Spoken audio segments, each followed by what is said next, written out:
ودليلا وعينا حتى تسكنه أرضك طوعا وتمتعه فيها طويلا برحمتك يا أرحم الراحمين. صلوات.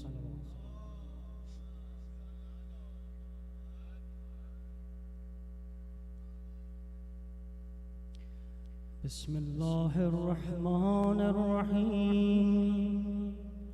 السلام عليك يا أبا عبد الله، السلام عليك يا ابن رسول الله، السلام عليك يا ابن أمير المؤمنين وابن سيد الوسيم، السلام عليك يا ابن فاطمة سيدة نساء العالمين، السلام عليك يا سار الله وابن ساره والوتر الموتور، السلام عليك وعلى الأرواح التي حلت بفنائك، عليكم مني جميعا سلام الله ما بقيت وبقي الليل والنهار.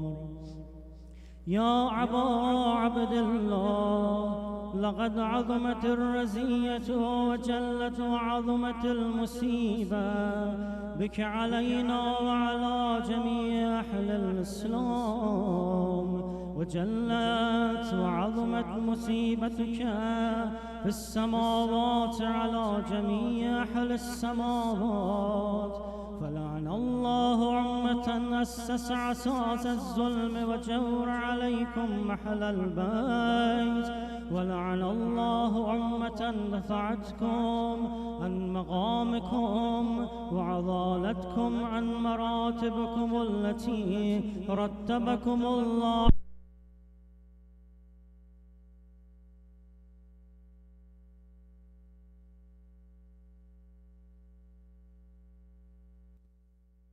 ممحدين لهم بالتمكين من قتالكم، برعت إلى الله وعليكم منهم ومن أشيائهم وعتماهم وأوليائهم. يا أبا عبد الله، إني سلم لمن سالمكم وحرب لمن حاربكم إلى يوم القيامة، ولعن الله آل زياد وآل مروان، ولعن الله بني أمية قاتبا، ولعن الله ابن مرجانا، ولعن الله عمر بن سعد، ولعن الله شمران، ولعن الله أمة أسرجت وعلجمت وتنقبت لقتالك بعبي أنت وعمي، لقد عظم مصابي بك. أسأل الله الذي يكرم مقامك وأكرمني منك أن يرزقني طلب سارك مع إمام منصور من أهل بيت محمد صلى الله عليه وآله. اللهم اجعلني إنك وجيها بالحسين عليه السلام في الدنيا والآخرة.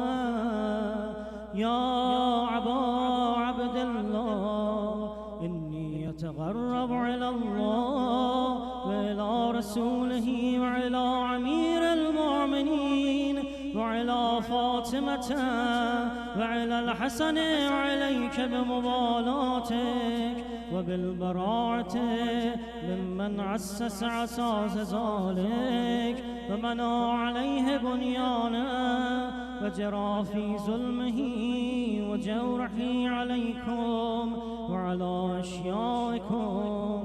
برئت إلى الله وعليكم منهم وتقربوا إلى الله ثم عليكم بمبالاتكم ومبالاة وليكم وبالبراءة من أعدائكم والناصبين لكم الحرب وبالبراءة من أشياعهم وأتباعهم. إني سلم لمن سالمكم وحرب لمن حاربكم وولي لمن والاكم وعدو لمن عاداكم. فأسأل الله الذي أكرمني بمعرفتكم ومعرفة أوليائكم ورزقني البراءة من أعدائكم أن يجعلني معكم في الدنيا والآخرة وأن يثبت لي عندكم قدم صدق في الدنيا والآخرة. فأسأله أن يبلغني المقام المحمود لكم عند الله وأن يرزقني طلب صاري مع إمام هدى ظاهر ناطق بالحق منكم.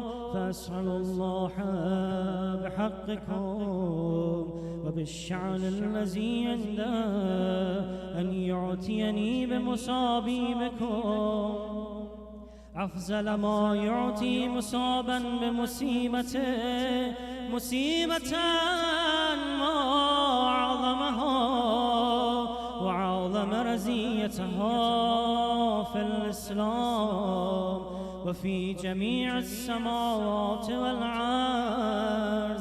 اللهم اجعلني في مقامي هذا ممن تناله منك صلوات ورحمة ومغفرة. اللهم اجعل محياي محيا محمد وآل محمد ومماتي ممات محمد وآل محمد.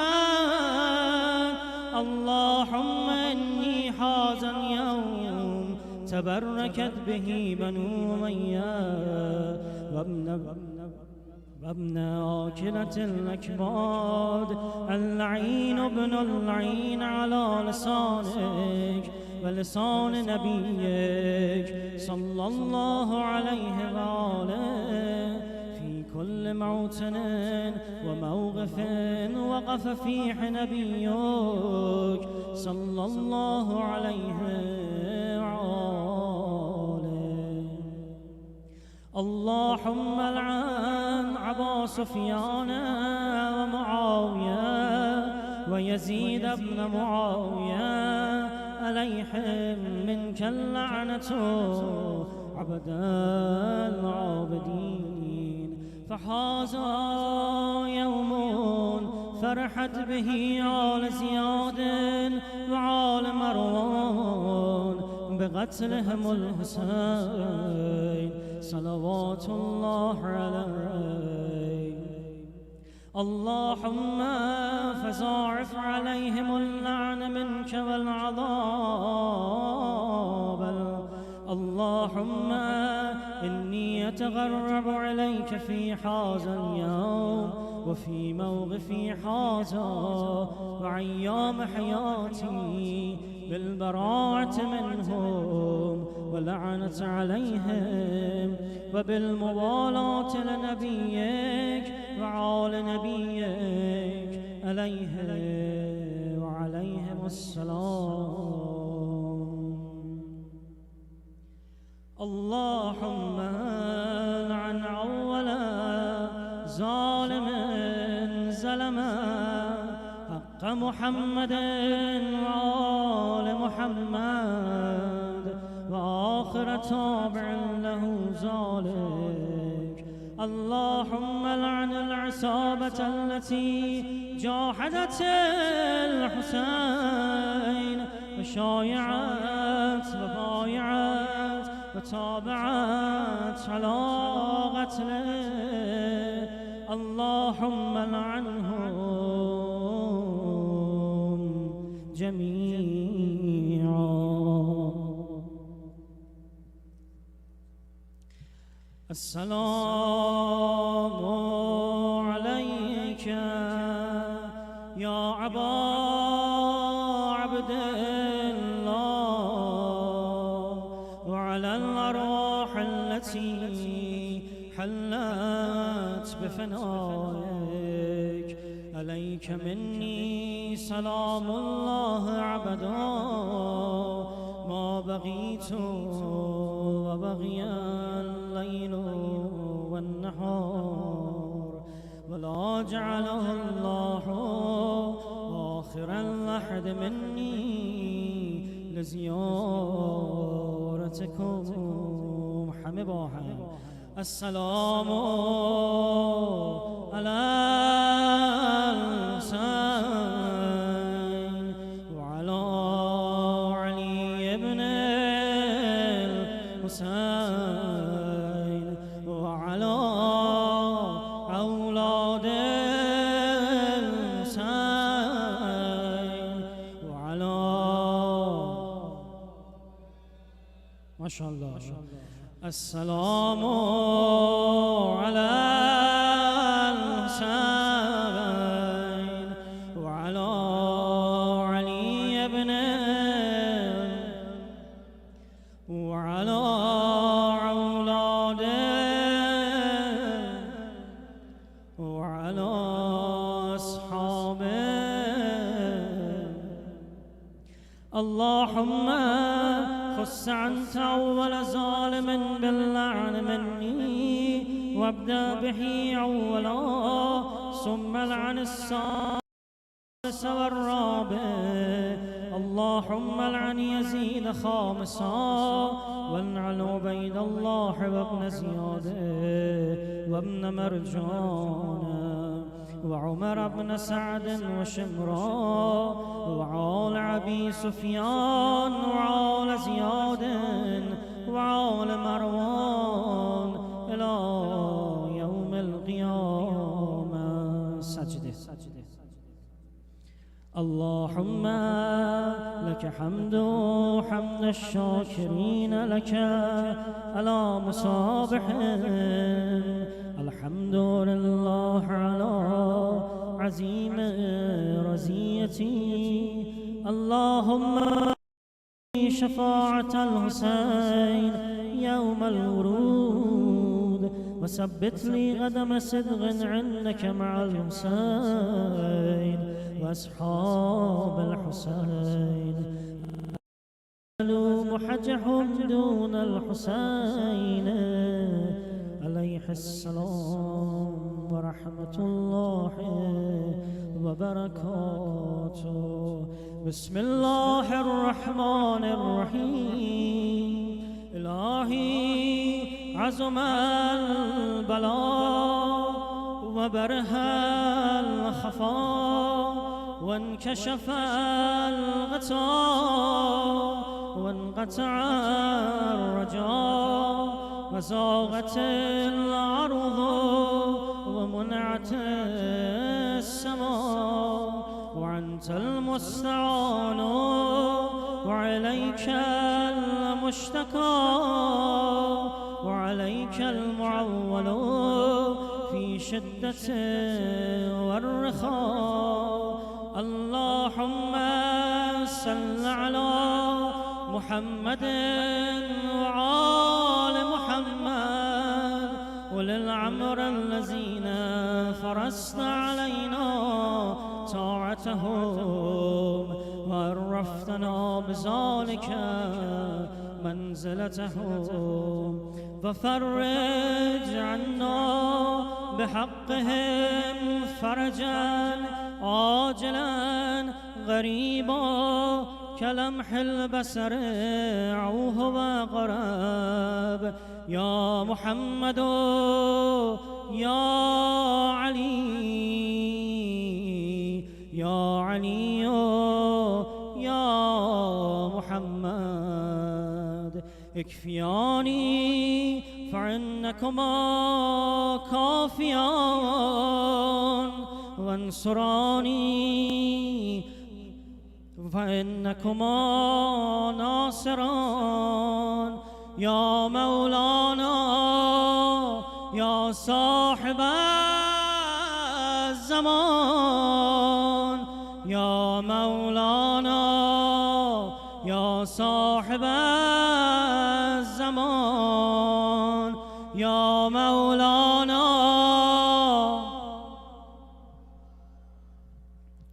يا مولانا الغوث الغوث الغوث أدركني أدركني أدركني الساعة الساعة الساعة العجل العجل العجل يا أرحم الراحمين بحق محمد وآله صلوات.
صلوا على محمد وآل محمد.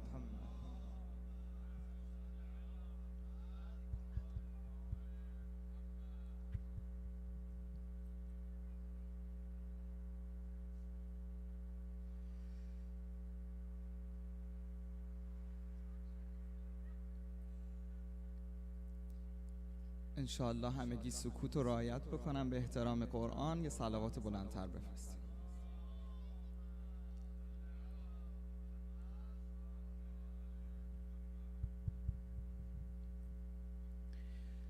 أعوذ بالله من الشيطان الرجيم.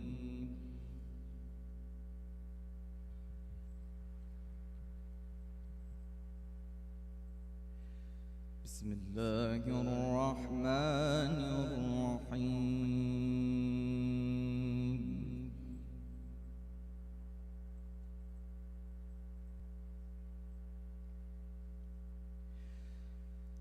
الحمد لله فاطر السماوات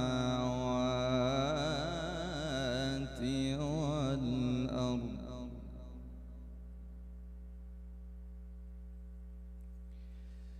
جاعل الملائكة رسلا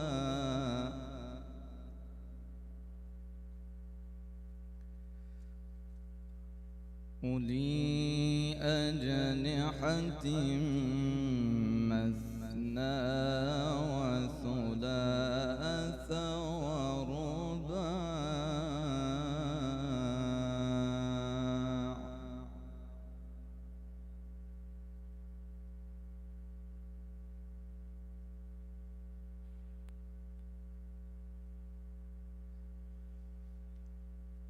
بسم الله الرحمن الرحيم.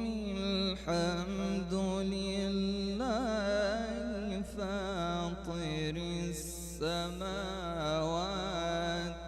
والأرض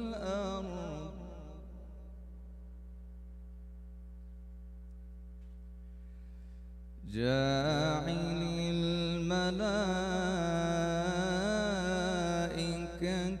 رسلا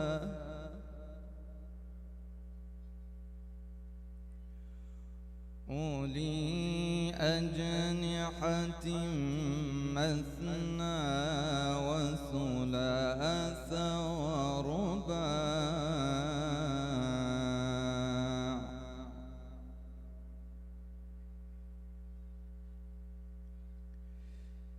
يزيد في الخلق ما يشاء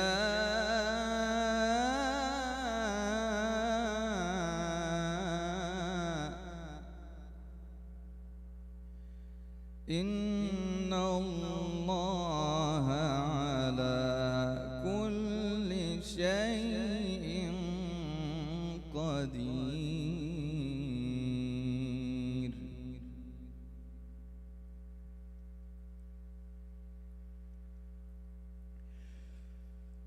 ما يفتح الله للناس من رحمة فلا ممسك لها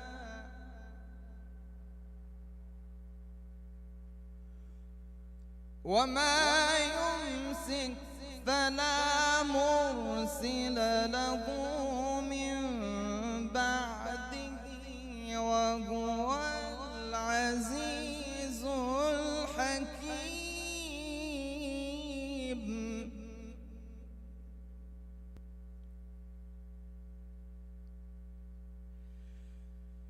يا أيها الناس اذكروا نعمة الله عليكم هل من خالق غير الله يرزقكم من السماء والأرض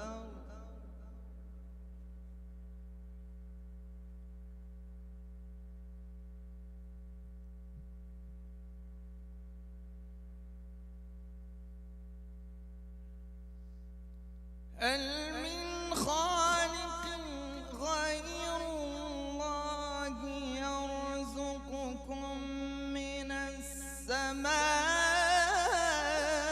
والأرض لا إله إلا هو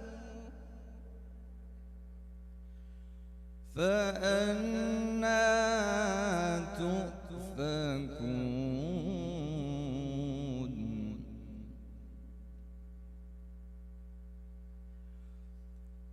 وإن يكذبوك فقد كذبت رسل من قبلك وإلى الله ترجع الأمور.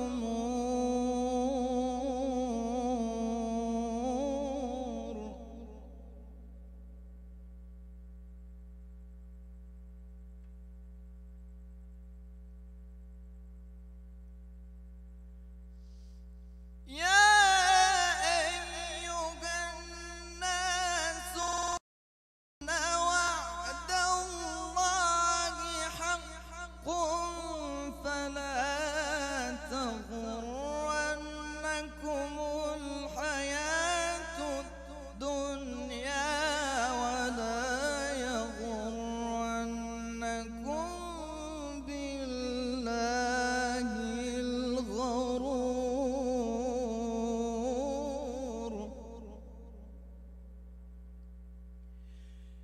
إن الشيطان لكم عدو فاتخذوه عدوا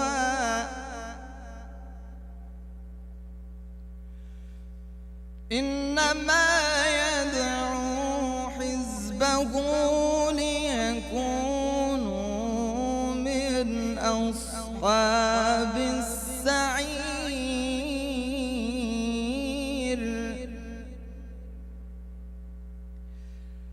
الذين كفروا لهم عذاب شديد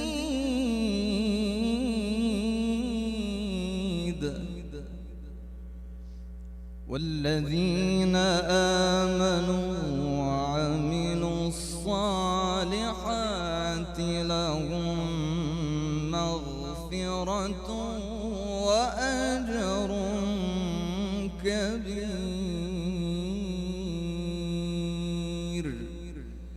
صدق الله العلي العظيم.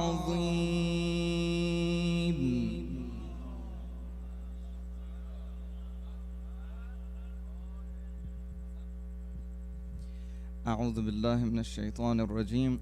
بسم الله الرحمن الرحيم والصلاة والسلام على سيدنا ونبينا محمد وآله الطاهرين. Dear brothers and sisters, Assalamu alaikum wa rahmatullahi wa barakatuh. Inshallah, everybody is doing great. I just have a couple of quick announcements. Like the other nights, we have a kids program going on in the dining hall. So if you have kids under the age of 10, 11, you can send them there. They do a lot of activities. They have many lectures on the events of Karbala. They have a lot of painting and crafting and very beneficial activities. So I encourage you to send your kids over there, inshallah. The other announcement I have is about the Karbala play at City of Knowledge School. Many of you are familiar with this Islamic school, the Shia Islamic school that is nearby here in Pomona. By the way, their enrollment registration, I think, is open now. So again, if you have kids that you want to send there, you can check out their website, cityofknowledge.com. They have this Karbala play that has been going on for many years. It's just by the students, all of the cast and directors, everything is by the students. It's the tragedy of Karbala. It's scheduled for September 25th, Sunday, September 25th. Again, admission is complimentary, so just mark your calendars if you are interested in attending that event. Without any further ado, let's welcome our respected scholar, Hujjatul Islam wal Muslimin, Said Abbas Razavian, with your loud salawat ala Muhammad wa ala Muhammad.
أعوذ بالله من الشيطان الرجيم بسم الله الرحمن الرحيم الحمد لله رب العالمين والصلاة والسلام على أشرف الأنبياء والمرسلين سيدنا ومولانا أبا القاسم المصطفى محمد اللهم صل على محمد وآل محمد وعلى أهل بيته الطيبين الطاهرين ولعنة الله على أعدائهم إلى يوم الدين. Assalamu alayki ya Aba Abdullah. Alhamdulillah, we're here for another night of remembering the tragic event of Karbala and trying to be able to change the way that we view things. We said that Karbala is where we see that our viewpoint, or the viewpoint of Imam Hussain alayhi salam and the martyrs of Karbala, have changed.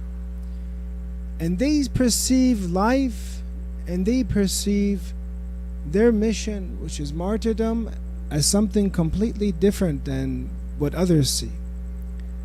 Others just see blood and punishment and swords and arrows. But Imam Hussain alayhi salam sees this as a chance for him to satisfy his Lord, to submit to the will of God. And his sister Lady Zainab alayhi salam sees this nothing but beauty, because this is nothing but the submission of God. When we have one little pain, we begin to cry and complain. Souls, giant souls, they take something that is great, a huge event, as we read in the Ziyarat of Imam Hussain, وَجَلَّتْ وَعَظُمَتْ مُصِيبَتُكَ فِي السَّمَاوَاتِ عَلَى جَمِيعِ أَهْلِ السَّمَاوَاتِ. Imam Hussain, your tragedy in the heavens and for the dwellers of the heavens was great. But this huge test of Abi Abdullah Hussain alayhi salam, for him, was something that surprised the angels, because of the way that he viewed this event, the patience that he had, the faith that he had. So therefore, we want to be able to change the way we look at things. And we always want to be able to stay away from falsehood and to perceive things wrongly. We don't want that. Many times we see things in the wrong manner. And we said that dua, Allahumma arana al-ashya kama hi. God, show me things how they really are. If things were to be shown to us how they really are, much of our mission and life would be set for us. Prophet Musa alayhi salam, they say that he asked once, and there's different stories like this, but this is a different one, that he asked once, who is the greatest of your creation? Obviously, when he asks this question, he's not asking about himself, he's a prophet. But who is the greatest of your creation? Who is the best in rank? There is an address that he goes to. He sees a person that was very sick, has leprosy, a skin disease.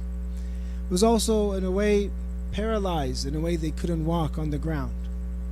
And Prophet Musa alayhi salam keeps looking to see, does he have a forehead that's full of, prostration, tears? If this is supposed to be one of God's great worshippers, great creations, then there must be signs. But he only sees from him disease. He only sees from him what we would say, unfortunate situation. That's how we would see things. Someone's, on the ground, he can't move, and he has a skin disease. Then he's like, are you sure? He questions. They say, he questions and says, God, did you send me to the right place? Sometimes we have questions, is this the right person? I'm looking at him, he doesn't look that religious. Say. Then Jibreel comes to him in the hadith and tells him, actually, yes, you come to the right person. Actually, his vision now too, he's going to be blind now as well. But this is the difference. When the vision comes to be taken away, mata'tani, he makes a dua, this person, mata'tani bihima haythu shit, you gave me this vision, these two eyes, whenever you wanted. You gave it to me. You allowed me, God, to see. You are my Lord.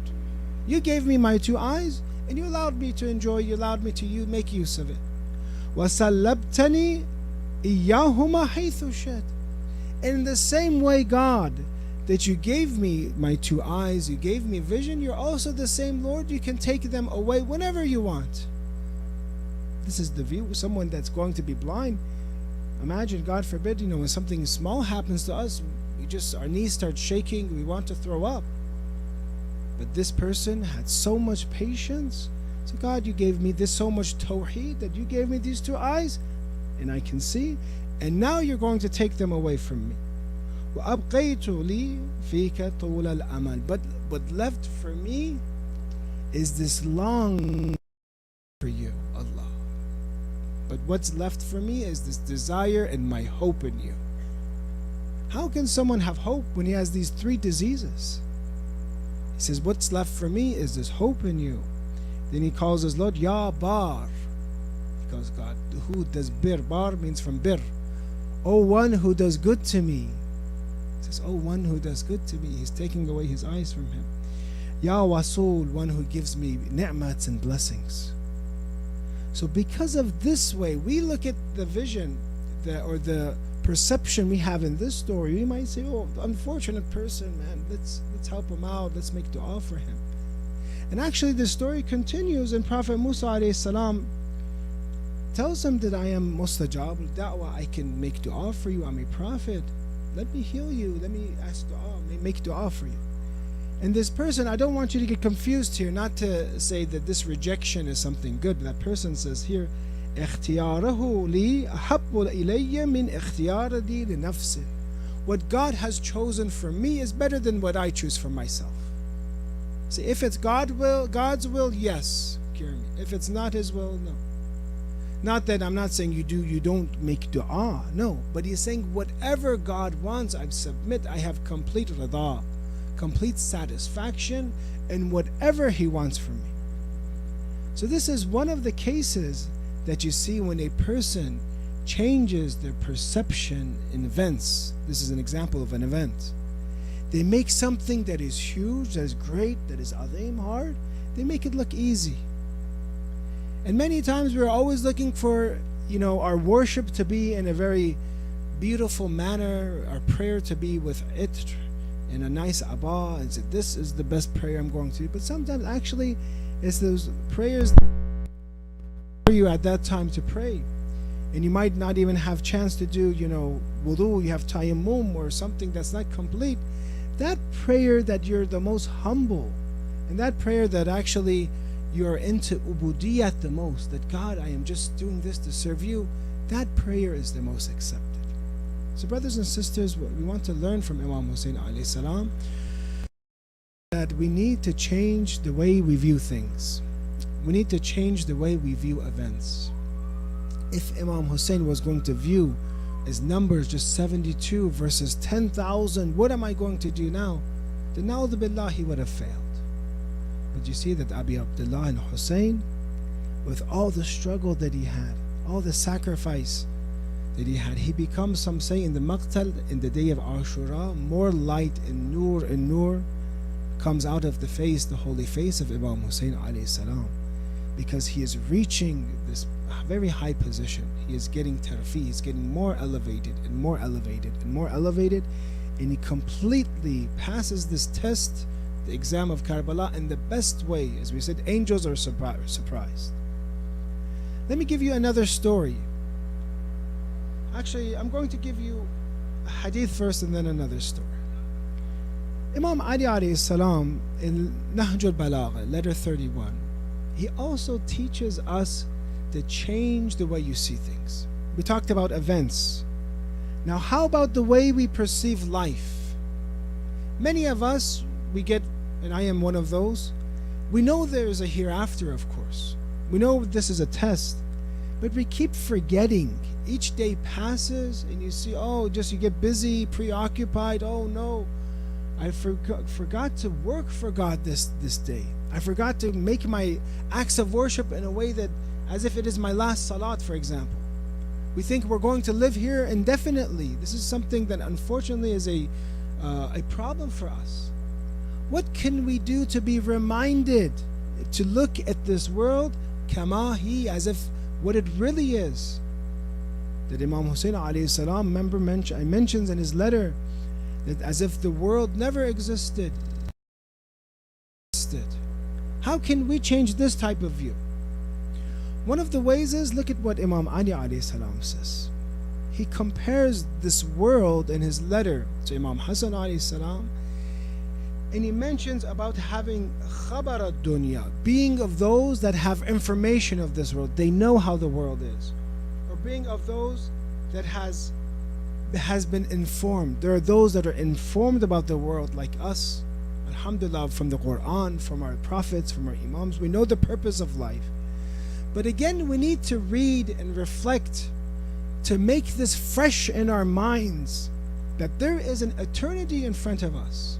Allama Tabatabai, in the middle of class, they say, he would tell his students in the middle of class, remember my friends, remember my students, you have an eternity in front of you. An eternity. And how do you build this eternity? Only by this limited time we have. In reality, the vision, the perception we should have is we should be rushing. We should be as-sabiqun, as how the Quran says, rushing. You see how people are rushing for this world? Rushing to get more good deeds, rushing to help each other, rushing to worship. No, when death will approach us. So when you view this world as just a path, a test, it is going to make this world much easier for you. The trials and tribulations of this world will be much easier for you. Imam Ali alayhi salam in Nahj al-Balagha gives the example. For a person that understands, he or she is like this. The example of those who have understood the world is like those travelers who have been disgusted from a drought-stricken place and are moving to a place of greenery. This is the example that Imam Ali says in Nahj al-Balagha. You see a group of people, imagine, they're going from somewhere harsh, somewhere that is going to not fulfill their desires that they want, as much nicer. Now, in the middle of this journey, I'm sure many of you have gone on a journey before. And when you have that perception that you view this journey as something temporarily, right? How many of you have been on a plane trip that was very long? If you just think about that plane trip by itself, you'll go crazy. Like, especially if you take one of those flights that's like 16 hours, and as many movies as you watch, as much as you try to eat, to change, you're just going crazy because time is just like, where am I now? Oh no, I still have 14 hours left. You keep thinking just about the trip itself. But when you start thinking of the destination and you see, look, okay, I'm suffering now. Okay, it's hard. I'm in a, there's this extra weight person on my right. He's making it very small for me. Yes, there's someone sick on the way, traveling here. Alhamdulillah, I had someone that was so sick, he had a big box of napkins ready for himself right next to me, mashallah, the entire time. But when you think of the purpose, why am I traveling? Again, changing your vision, changing your perception. I am traveling for this. For example, I'm going to visit Imam Hussain alayhi salam. I'm going to visit Imam Rida alayhi salam, for example. That is the destination. I'm going there to visit my parents. I think of the destination. That person, no matter what hardship there is in the way, as Imam Ali says, from somewhere that is a drought to somewhere that is green, if there's going to be hardship, lack of friendship, not eating properly, all of that will be gone because they're thinking of the destination. So Imam Ali is telling us very nicely in wisdom to change the way we view this world. Don't look at this world as how much do I have in my bank account, how much do I have a home, do I not have a home, how many friends I have in this world. No, I'm looking at this world as a bridge, Imam Ali says. Change your view. This world is a bridge. What do you do with a bridge? Imam Ali says you pass it. You don't build the bridge, you pass the bridge. You use this bridge as a means for you. And no matter how much hardship, God, inshallah, we have a good dunya and akhir. Our du'as are this, give me, as I do in qunut, give me, hasana in the dunya and give me hasana in the akhirah. Yes. But if, God forbid, there's something that is not the way you like, and unfortunately, we are very ungrateful people. Sometimes if you look at our lives, everything is actually nice. Sometimes God only, one thing He doesn't give us, and we get upset with Him. One thing, everything is perfect. When it comes to our life, our monetary life, our health, everything is perfect. One thing He doesn't give us, and we get so upset. And if we knew that one thing was actually good for us not to have, we would thank Allah in the hereafter. We thank Him right now. Say, thank you so much for not giving this to me, because He is wise. He is deciding what's good for me and what's bad for me. I don't know what's going to happen to me the next day. So because of this, we become ungrateful. But Imam Ali is saying, change our vision of this world. Change the way we see this world. This world is a place as if you're travelers here. Brothers, all of us are travelers. And the Quran gives examples of this. That the dunya, this world, for the kafir, for the unbeliever, is like the rain. That when the rain comes, the greenery happens, the kuffar, those that are materialists, they say, wow, this is beautiful, look at the greenery. But sooner or later, this same greenery will turn into yellow and will turn into straws and it will be gone. Because everything in this world is temporary. It is just our chance to live in this world. Pretty soon, we don't even know if next Muharram will be here. We don't even know if we'll be alive till the day of Ashura. Can anybody give me a sign or a letter they have from God that there's a guarantee they'll be here to Ashura? No. I might go first, and inshallah, then everybody will be too happy, so I won't go first, inshallah. I'll make sure I'll be here for a long time, inshallah. So you're saying about when you change your perception, and there's again, like that traveler in the airplane, there's some people, they don't think of it, they're just upset in the airplane, they're just cramped, they don't like the food, this is spicy, this is not what I ordered, until they complain the entire way, and there's another person that, okay, I'm squished, okay, but I'm going to visit, say, Imam Hussain, I'm going to go somewhere nice, and it makes it so much easier. Just change the way we view things. In this world the same way, change our view. We're just travelers, we're not going to live here. We're just travelers, and even if there's some hardship in the way, it is all good, but there's a final destination for us, final homes. And we don't know this, but each home is being built right now as we're talking. You come to the ziyarat of Imam Hussain, you come to the majlis of Imam Hussain, you see they start building your house again, your castle, that dream, that home castle that you always dreamed about is being built right now. So Imam Ali alayhi salam gives us this example to be able for us to change the way that we view the world. And once you change it, brothers and sisters, it'll be easy for you, inshallah. This life will be very easy for you, because I'm just going to pass, okay. Even if someone, I always give this example, if someone in this world, let me ask you this, if every day they were whipped, they're punished, say by their wife or someone, or the husband, every day they were whipped and punished, but in the hereafter they had paradise, would it be worth it or not? Why? Because this world is so small. It's a blink of an eye compared to infinity. It's actually not even a blink of an eye, because anything compared to infinity is zero. So therefore, we might think that this difficulty that we have, this bala that we have, things that we don't like are going to be for us a big deal. But we have to learn from Imam Hussain and the Shuhada of Karbala that they make something that is actually, in the traditions it has and the ziyarat, that Ashura shook the arsh of God. It shook the pillars of the throne of God.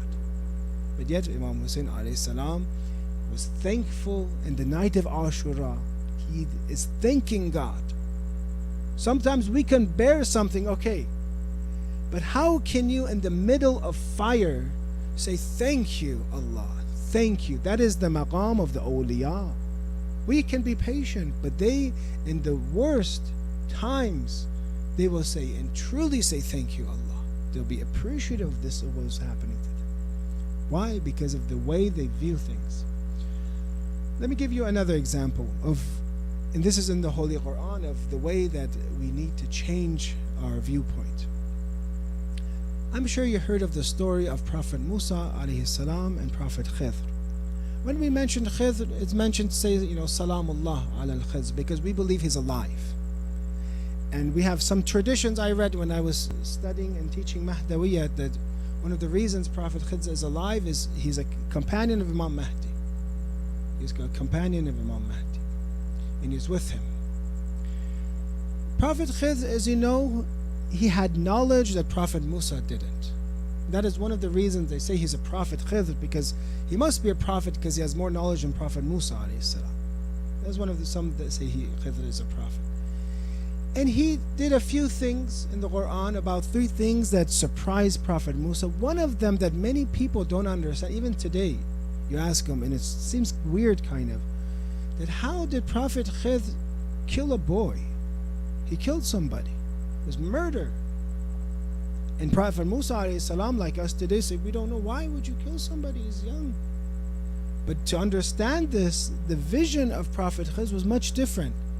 Not that we can follow this, na'udhu billah, because Prophet Khidr was commanded with the batin, with the inner knowledge that he had. It was commanded from God, as if he's an angel and he's being told to take this person's life. His test in his position and his responsibility is different. Another prophet cannot come and just kill another boy. There needs to be, a justice system. There needs to be something. So Prophet Khidr, one of the reasons, it says, Prophet Musa tells him, لَقَدْ جِئْتَ شَيْئًا نُكْرًا. You have done something that is deplorable. You have killed somebody, killed a boy. Then he mentions later on, why? وَأَمَّا الْغُلَامَ فَكَانَ أَبَوَاهُ مُؤْمِنَيْنِ. This is one of the lines in Arabic where when you study the dual in Arabic, it actually helps you, because the dual, two form, two people is not used much. But this here it's used, مؤمنين. فخشينا أن يرهقهما طغيانا وكفرا. And as for the boy, his parents were believers, his parents were good, and we feared that he would overburden them by transgression and disbelief. He was going to disbelieve. He was going to go to hell. He was going to basically cause his parents to go to hell. So the vision that he sees, what he sees in his hikmah, and what God sees, is actually khair for the boy. It's something good. We can't even imagine that. But what I'm saying is, some things we view as bad, but Allah views as good, and it really is good. He killed him. Why? It says, because he was going to go to hell. But now, because he would be killed, he would be relieved, because he hasn't done a sin yet. He would be removed from hell.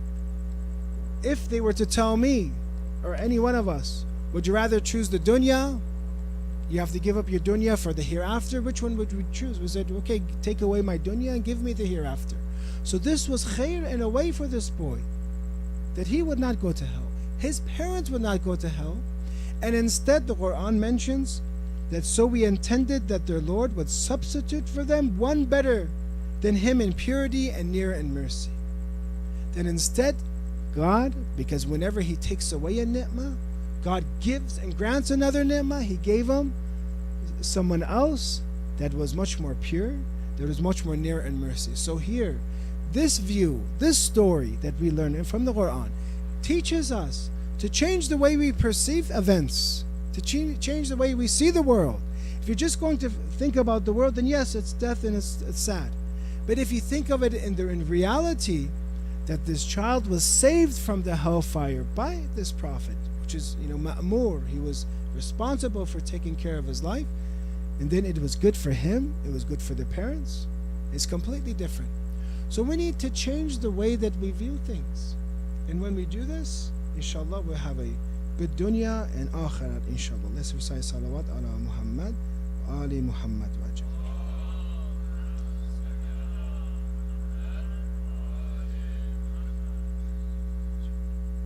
At the end, I'm going to mention 5 things. It's a weeknight. We're going to make it shorter. I, don't want to upset you guys too much and make it long. So I'll give you, inshallah, a nice gift, and that is a gift of a short speech, inshallah. Tonight, 5, unless I think of more things, and then, we'll talk more, but 5 things that we can focus more to change our viewpoint. How? We mentioned this. Okay, everyone knows. Let's think about the akhirat. Okay, let's focus less on the world, of the material world. But how can we do this practically?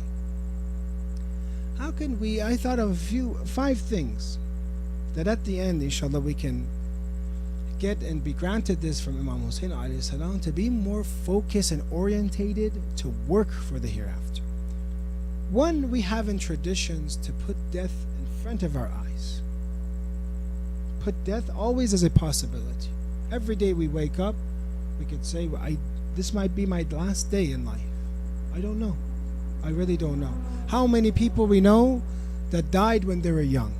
How many people were healthy, completely healthy, passed away? Many. So the first thing, put death in front of you. Always make it a possibility. It's okay. Don't be scared about thinking of death. Sometimes when something is kind of scary, you don't want to think about it. Sometimes you have stress. Actually, we're instructed to think about death. Put it, Imam says, in front of your forehead. When you put something in front of your two eyes, you're always seeing it. Death is always here. I might die any second. When I might die any second, automatically all those things that my nafs, my lower desires wants, will be removed. Because how much am I going to work for my nafs if I'm dead tomorrow? Right? Immediately that fire of nafs and lower desires turns off. Because what's the use? How can I benefit from this dunya, the material dunya, if I'm not here anymore? 2, we prepare for death by consistently working for our hereafter. You're consistently, every day that you wake up, you're thinking, what is the plan? Maybe because it might be my last day. Every day might be my last day. How can I maximize my day? How can I make God most satisfied? How can I build my hereafter the most? Every day, what is the best thing for me to do? Some of those is intention. I'm going to work anyways. Well, let me make this intention. Let me make this work, which sometimes I don't want to go. Most people, they don't want to go to work. But let me make it for God. Let me make the intention. I'm going, God, to get my rizq. Because this makes you happy. You want me. You don't like people that are lazy. You don't like people that don't work. Let me go to work and make God happy. And let me get rizq so I can provide for my family. And this becomes an ibadah. This becomes a worship. So I learn every day. Number 2, if you want to remember these things. So 1, we said put death in front of you. 2, we said work. Every day you wake up, make a plan for yourself to how I'm going to maximize my day, and I'm working for the hereafter. 3, that we don't do many times, reciting Quran. If you look at the verses of Quran, brothers and sisters, most of it, a third of it, you could say, a third of it is about the hereafter. Even these verses we just read, brother read today, about the akhirat, the adhab being shadid. When you read this, when you read the Quran is one of the best mu'idha that we can have, best advice that we can have. Every day, it's God's speech to us. When you read it, you say, oh, look at the hereafter, look at the blessings of the hereafter, look at the punishments. If I'm not careful of my nafs, what's going to happen to me every day? So that's why we need Quran. That is why we need dua. That is why we need hadith. Because we believe in things, but we forget about it. We need to be constantly reminded. We need this to be fresh. You know, it's like in this majlis today, we're thinking of the hereafter. It's fresh. Nobody's going to sin right now because this is something where we're remembering God. So we need to always have this, you know, we're reciting Quran, we're reciting du'as, we're reading hadith, to always give advice to ourselves. 4, my recommendation to you, brothers and sisters, is to attend lectures, not mine. Maybe if you attend mine, you think more of the world and dunya and less of the akhirah. But attend lectures weekly at least once a week. If you can, every night, if you can find them, or at least a few times a week. But at least once a week, come to the masjid, come to the center. Because mu'idha, Imam Ali says, does ihya of the qalb. It gives life to the heart again, mu'idha.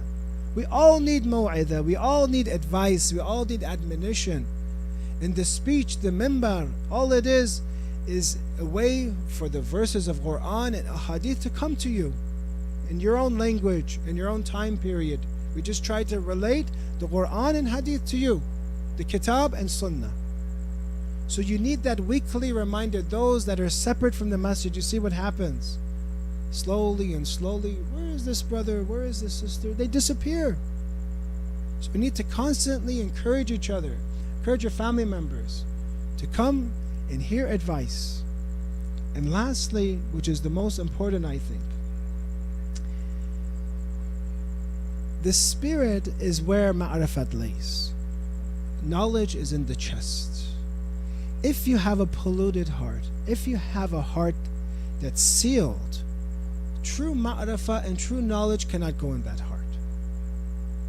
You need to cleanse your heart. You need to purify your heart.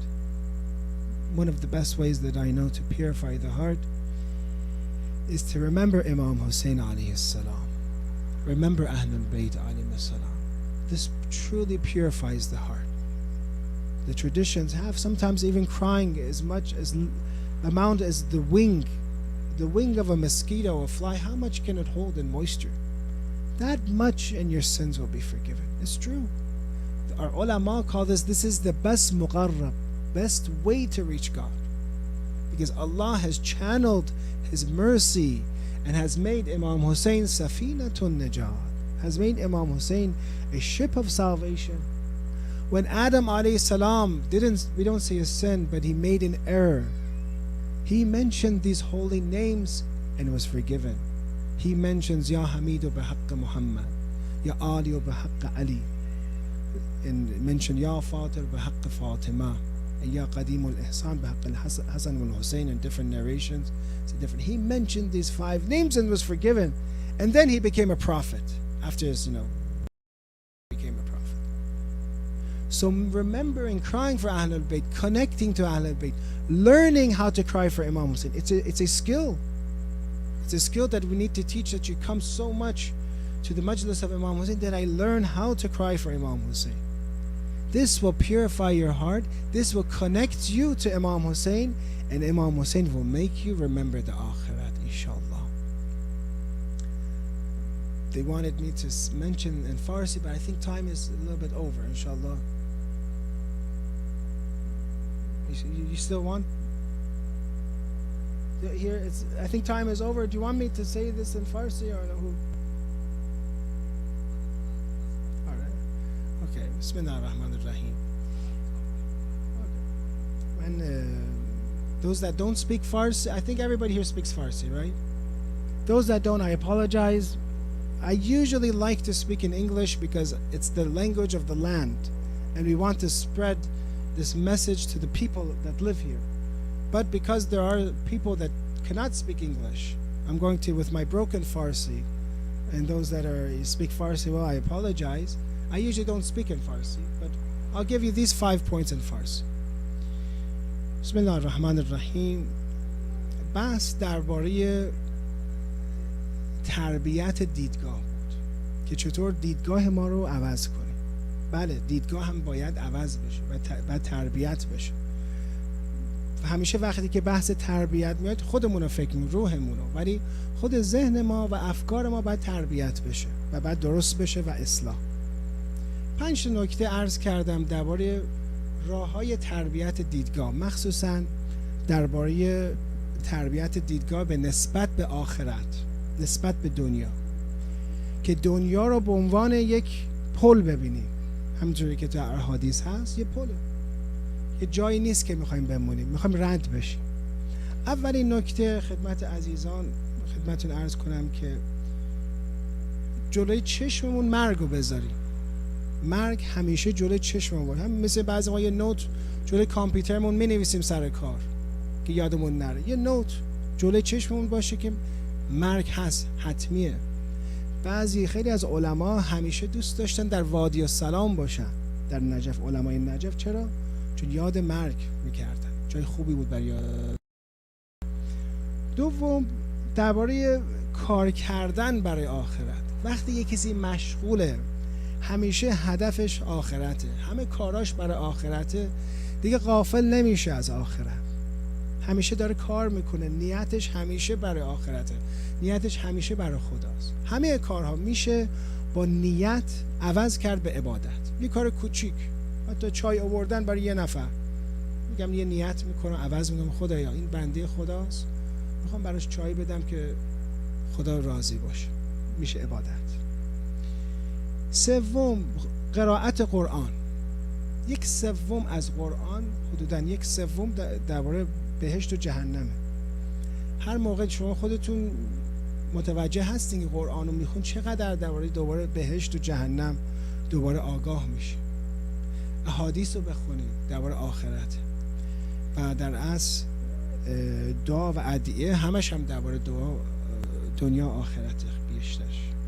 چهارم که نیاز همه دارن به موعظه است، که قلب با موعظه زنده میشه، که اگر از سخنرانی ها منبرها دور بشیم، از مسجدها دور بشیم، حسینی ها دور بشیم، این قلب یواش یواش میمیره، چون موعظه نمیتونه داشته باشه.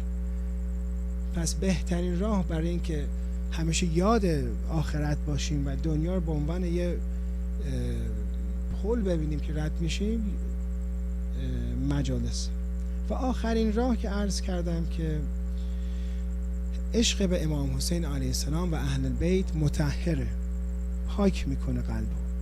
هر پلیدی باشه، هر مانعی باشه، هر چقدر هم محکم باشه اون مانع، با ذکر امام حسین، اون شبایی که آدم یاد حسابی برای اهل بیت گریه میکنه، حسابی برای حضرت علی، امام حسن، امام حسین، اهل بیت علیه السلام گریه میکنه، وقایع و حقایق براش خیلی زنده میشه.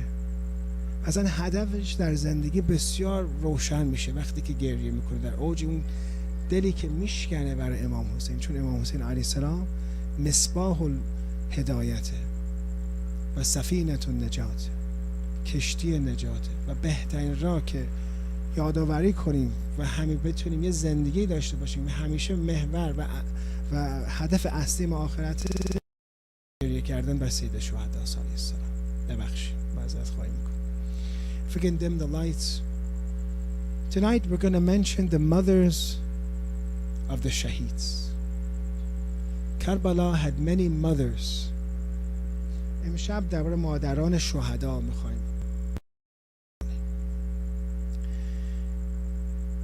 How many mothers were there in Karbala? The mother of Qasim, Abdullah ibn Hassan, the mothers of, you could say, different shuhadas, Rabab, mother of Ali Asghar, Layla, for example, the mother of Ali Akbar. If they're present in Karbala or they're in their cities, but they're mother of a shaheed.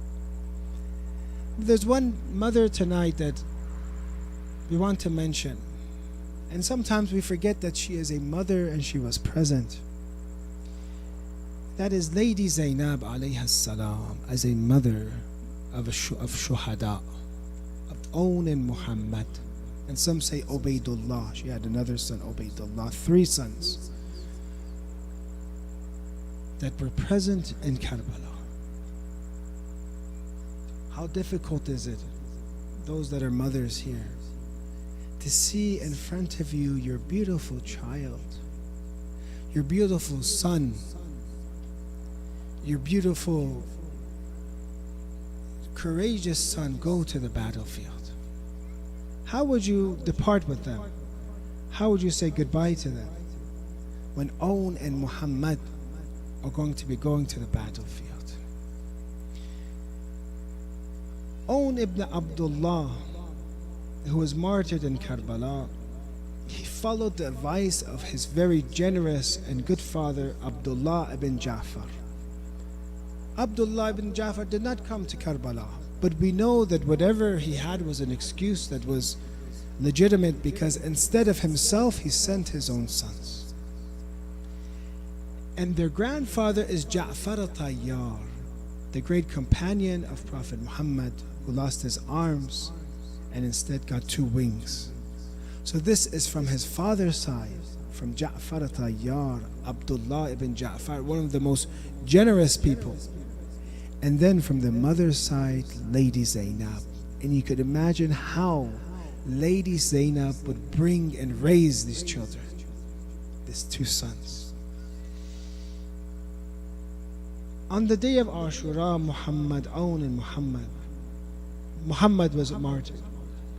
Own went to the battlefield and made a cry, it says in the Maqtal, "An tankaruni fa ana ibn Ja'far." If you do not know me, then I am the son of Ja'far. I am the grandson of Ja'far al-Tayyar. Sometimes you ask a question, how can the Muslims, when Ja'far al-Tayyar is for everyone, and say his grandson is coming, how can they fight against him? He is the grandson of, in a way, from the Holy Prophet of Islam. in a way from Sayyidah Fatima alayhi salam, Lady Zainab, and also from the father's side, Ja'far al-Tayyar. Shahidun sidqun fil janani ashar. My grandfather Ja'far al-Tayyar, a true martyr who was in the shining paradise with beautiful sons Lady Zainab had. Yatiru fiha bijanahin akhdar, who flies there with green wings. Kafa bihada sharafan fil mahshar. This is honor for us at the day of judgment.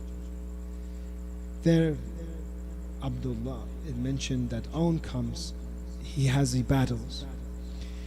Ibn Shahr Ashub mentions that he kills 3 horsemen, 18 foot shoulders. These are from Ahlul Bayt, these are from Bani Hashim. They know how to fight. Until finally he was martyred by Abdullah ibn Qutbah. But there in some of the maqtal it mentions this, that many of the shuhada, she rushed to come for many of the shuhada, many of the children, the Bani Hashim that were martyred, Lady Zainab would come for them.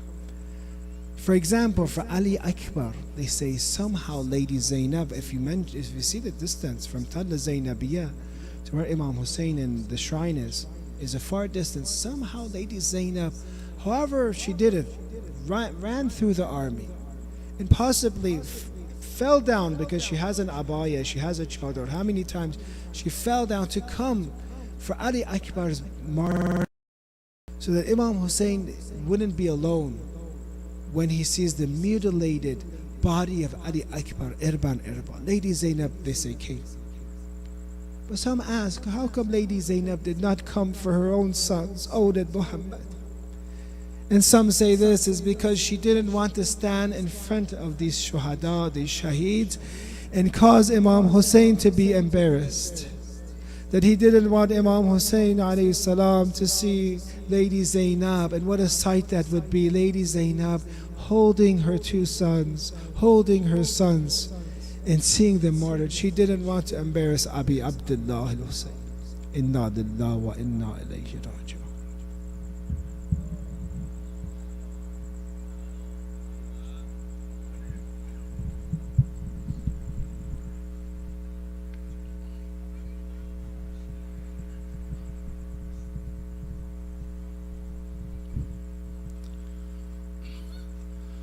من به تاب و در تبم، من به تاب و در تبم، در غمت جان بر لبم.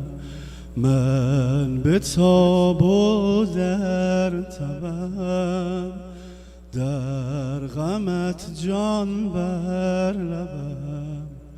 ای گل زهرا نگر، زینبم من زینبم.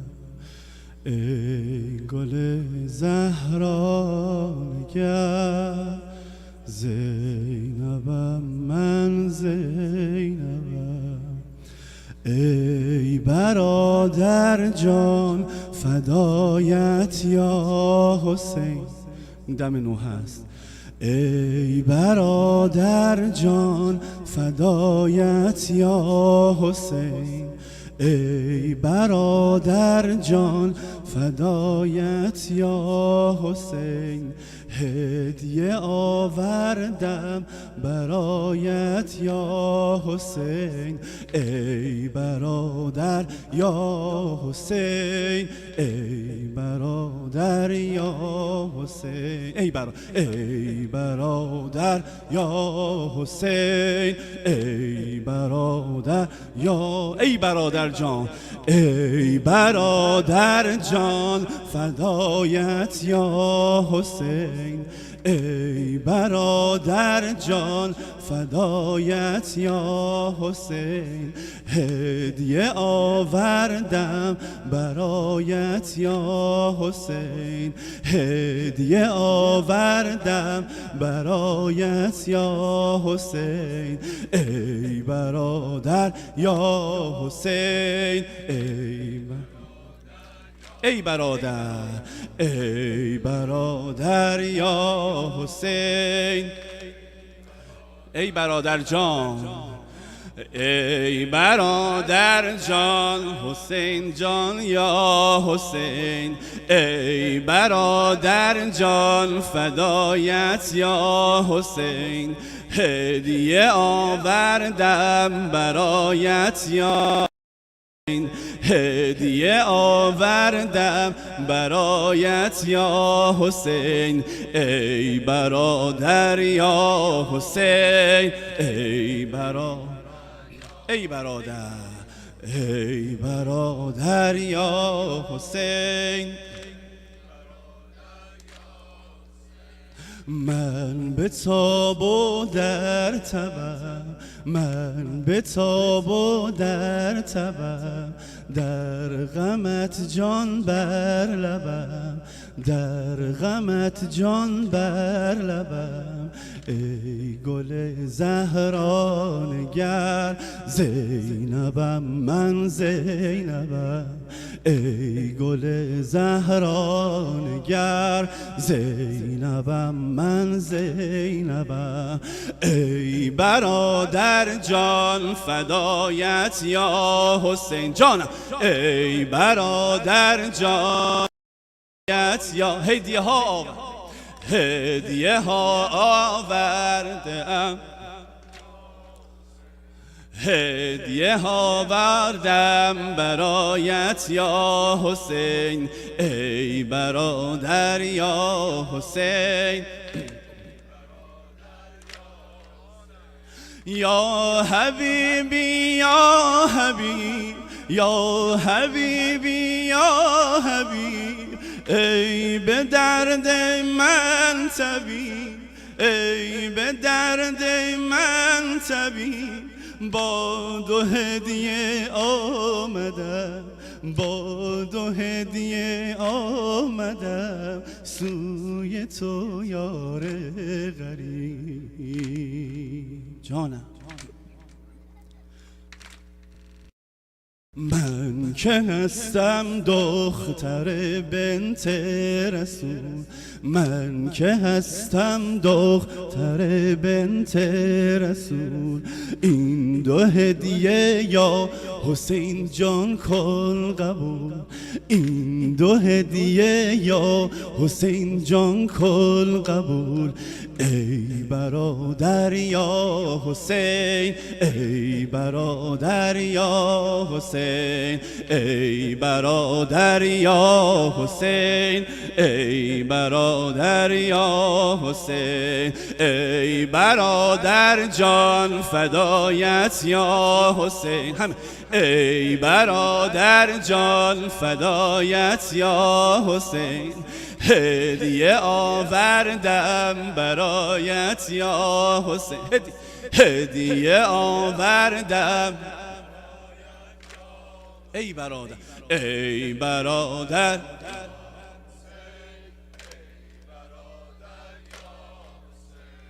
ای برادر،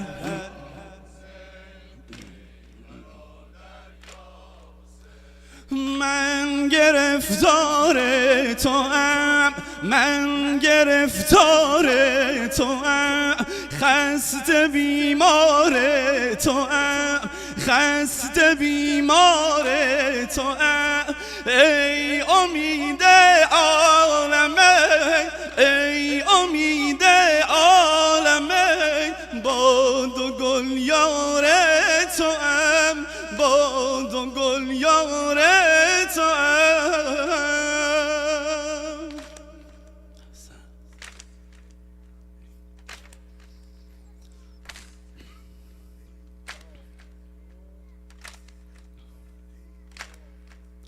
من که هستم دختر بنت رسول، من که هستم دختر بنت رسول، این دو هدیه یا حسین جان کن قبول، این دو هدیه یا حسین جان کن قبول، ای برادر یا حسین، ای برادر یا حسین، ای برادر برادر یا حسین،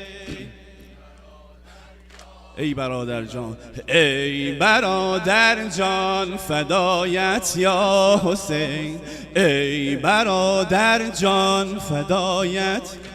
هدیه آوردم، هدیه آوردم برایت، صدا در بیاد، هدیه آوردم ای برادر یا حسین، ای برادر.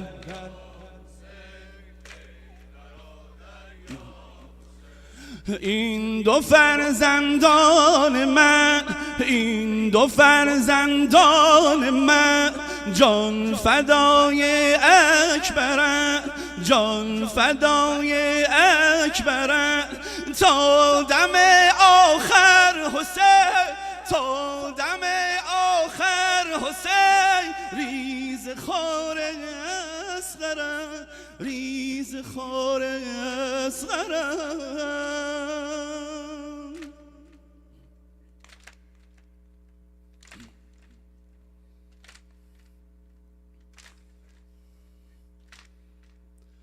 ای که هستی بر همه عالم امیر، ای که هستی بر همه عالم امیر، این گلان را بر حسین از من بگیر، این گلانم را حسین از من بگیر. ای برادر یا حسین، ای برادر یا حسین، ای برادر یا حسین، ای برادر یا حسین، ای برادر جان فدایت یا حسین، ای برادر جان فدایت یا حسین، هدیه آوردم برایت یا حسین، هدیه آوردم برایت یا حسین، ای برادر یا حسین، ای برادر یا حسین، ای برادر یا حسین، ای برادر یا حسین.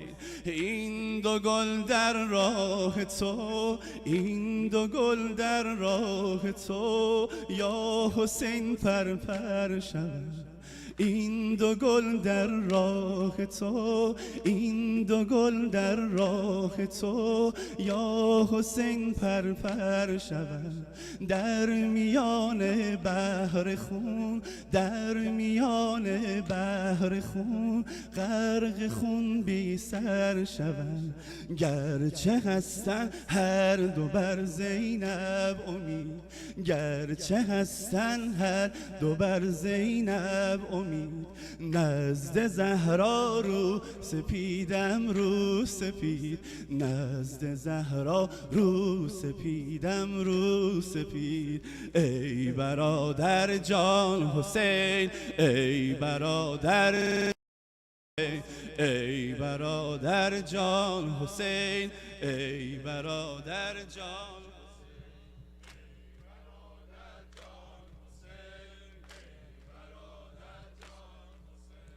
رسد از حرم صدای دو شیر، رسد از حرم صدای دو شیر، دوتا هم قدم، دوتا هم مسیر، امیری حسین و نعم الامیر، امیری حسین و نعم الامیر. رسد از حرم صدای دو شیر، رسد از حرم صدای دو شیر دوتا هم قدم دوتا هم مسیر امیری حسین و نعمت امیری حسین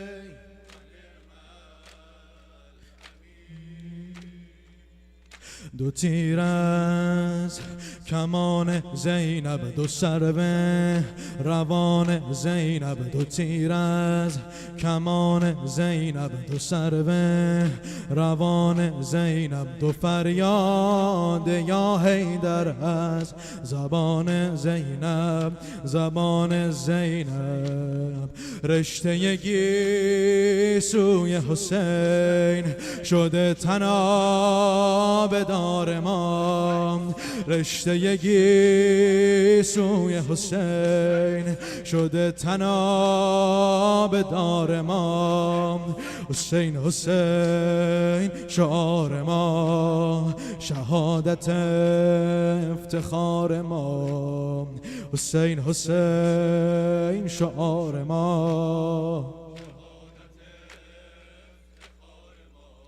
دو صاحب کرم دو صاحب علم دو صاحب کرم دو صاحب علم دو دل داده و دوتا هم قسم شدن کشته دفاع از حرم شدن کشته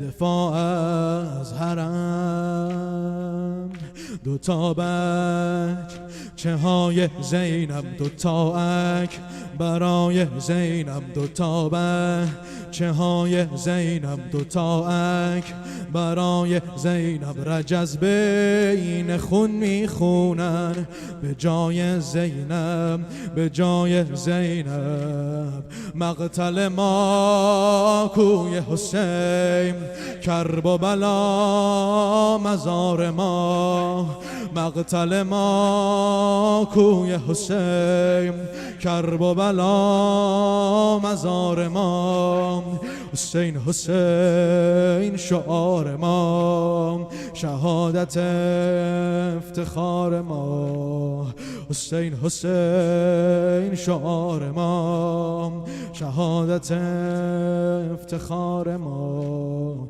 به عشق حسین به تاب و تبیم به عشق حسین به تاب و تبیم همه جان به کف در این مریم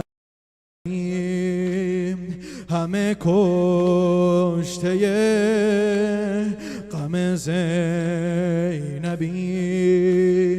همه کشته غم زینبیم همه در پناه زینب فدایی یه راه زینب همه در پناه زینب فدایی یه راه زینب شدیم از سپاه زینب سپاه زینب من الازل الا الابد با شهدا قرار ما من الازل الا الابد ما شهدا قرار ما حسین حسین شعار ما شهادت افتخار ما رشته گیسوی حسین شده تناب دار ما رشته گیسوی حسین شده تناب دار ما. حسین حسین شعار ما، شهادت افتخار ما. حسین حسین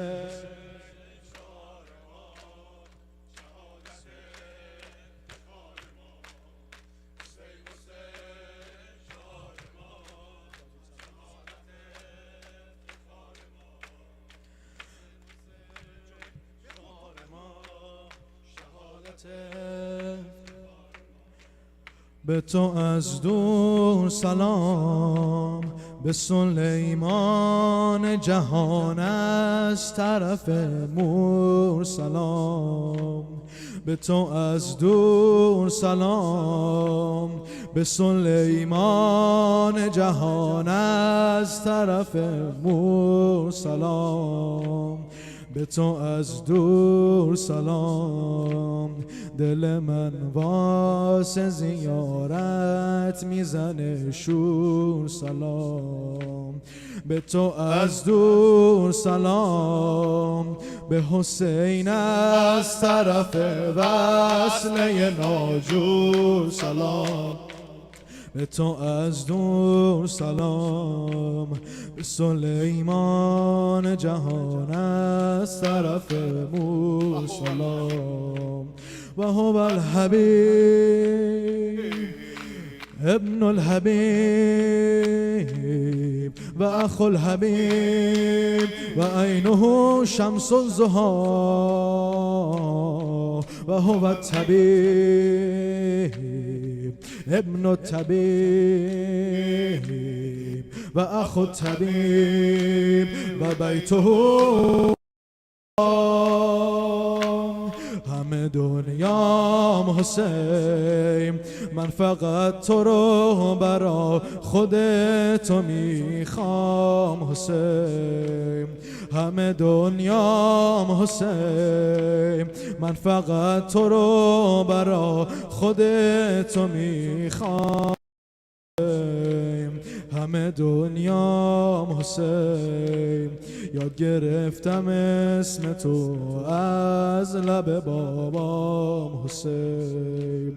همه دنیام حسین، واسه اربعین بده توون به پاهام حسین. همه دنیام حسین، من فقط تو رو برا خودتو میخوام حسین. هو الكريم ابن الكريم و اخو الكريم و جده خير الانام و هو الامام ابن الامام و اخو الامام و حبه خیر التمام. به تو دل بسته شدم، به شبای جمعه کربلا وابسته شدم. به تو دل بسته شدم، مثل اون کسی که عاشقونه سرمست شدم. به تو دل بسته شدم، به خدا من از همه به غیر تو خسته شدم. به تو دل بسته شدم، به شبای جمعه کربلا وابسته شدم. هو الامیر ابن الامیر و اخو الامیر و امه خیر النساء و هو الحسین ابن علی و اخ الحسن و اخته بنت الهدى. به تو از دور سلام، به سلیمان جهان از طرف مور سلام. به تو از دور سلام. دل من واسه زیارت میزنه شور سلام. به تو از دور سلام. به حسین از طرف وصله ناجور سلام.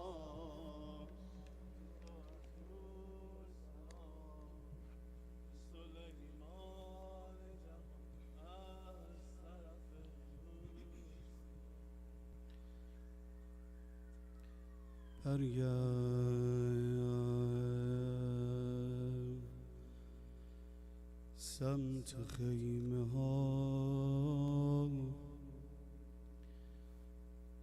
تنهای تنها،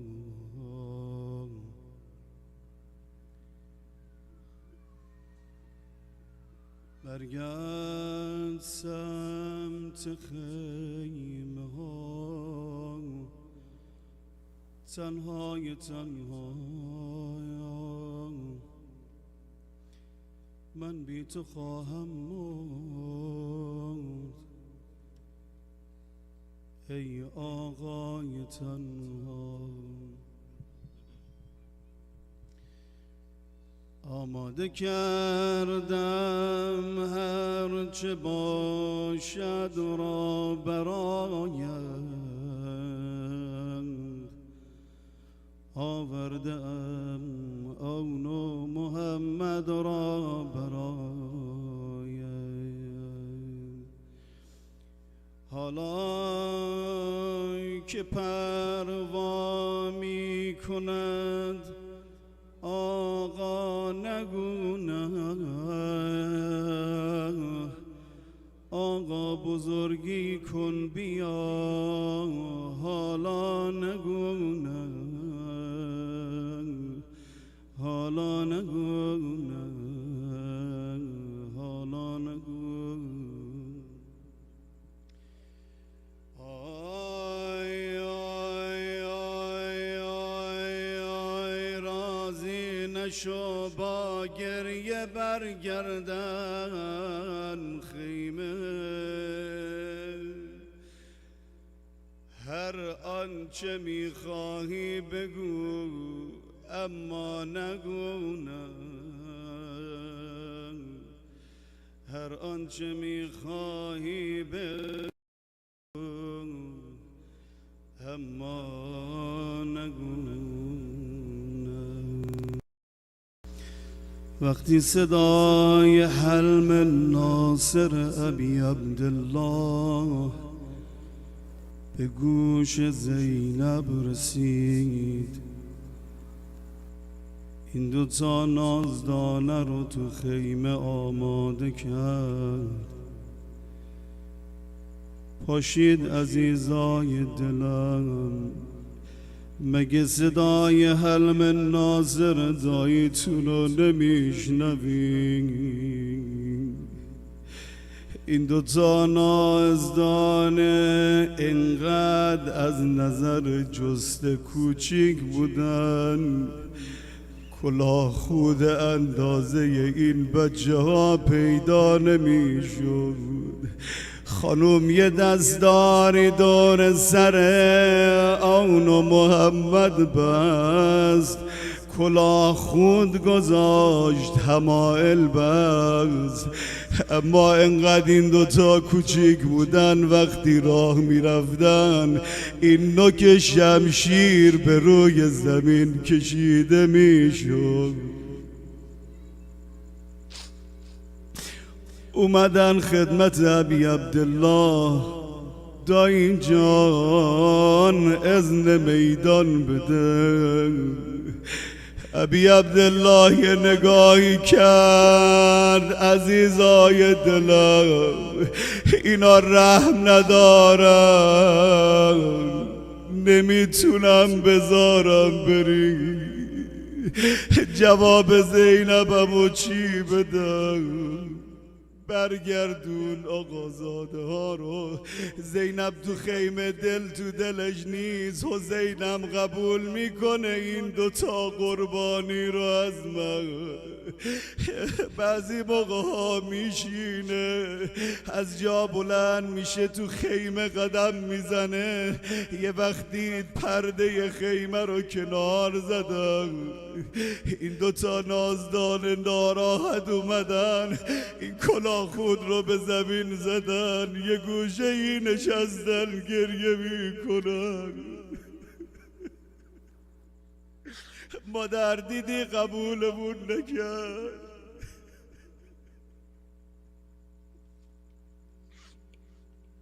زینب اومد سمت ابی عبدالله یا اخا اذن میدان بده اجازه بده این دوتا دست گلمو فدات کنم زینب جان من جواب جعفر رو چی بدم هرچی اصرار کردید جواب نمیده یه وقت زینب صدا زد تو رو به جان مادرت زهرا دیگه حسین نتونست نبگه دوتا آقازاده به میدان رفتن رسم هر کی وارد میدان میشه تکبیر میگه رجز میخونه با اسم پدر خودشو معرفی میکنه این دوتا آقازاده اومدن وسط میدون رجز میخونن ما بچه های زینب علی هستیم شمشیر میچرخونن امیری حسین و نعم الامیر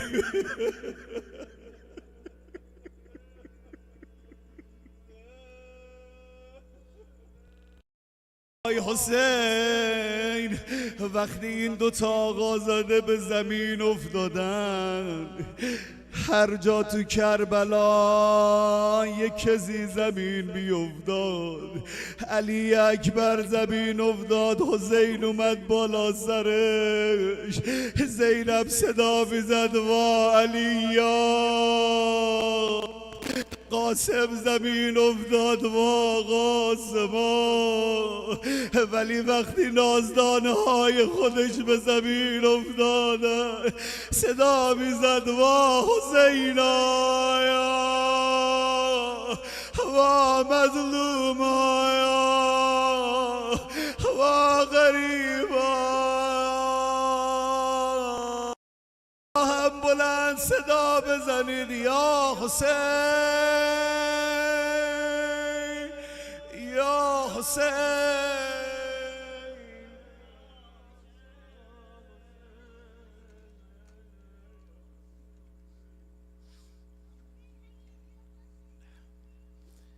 گرفتار زیاد